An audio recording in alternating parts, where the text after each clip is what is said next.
ഇന്നത്തെ ദിവസത്തിൻ്റെ പ്രത്യേകത എന്താണെന്ന് വെച്ച് കഴിഞ്ഞാൽ, ഇപ്പോൾ ഇതിനെക്കുറിച്ച് വന്ന് കണ്ട ആദ്യ വിഷ്വലും മ്യൂസിക്കും എല്ലാം ദൃശ്യത്തിൻ്റെ ആയിരുന്നു. ഇന്നലെ രാത്രിയാണ് ഞാൻ ക്ലൈമാക്സ് എഴുതി ക്ലോസ് ചെയ്തത്.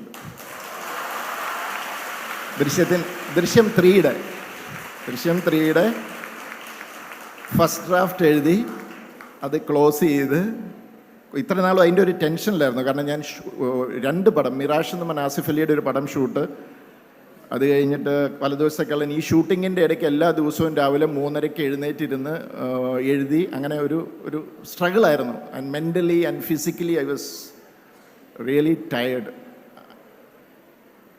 പക്ഷേ ഇന്നലെ ആ ഒരു റിലീഫ് കിട്ടി. രാത്രി അത് എഴുതി തീർത്ത്. അപ്പോൾ ഇവിടെ വന്നു കഴിഞ്ഞപ്പോൾ എനിക്ക് ഭയങ്കര ഒരു ഇത് വന്നതെന്ന് വെച്ച് കഴിഞ്ഞാൽ, ഞാൻ കേട്ട മ്യൂസിക് ശരിക്കും ആ ദൃശ്യത്തിൻ്റെ ആ മ്യൂസിക് പ്ലേ ചെയ്യുമ്പോൾ എൻ്റെ മനസ്സിലൂടെ 1ഉം 2ഉം 3യും പോയിക്കൊണ്ടിരിക്കുകയാണ്. അപ്പം അതൊരു വല്ലാത്തൊരു ഫീലാണ്.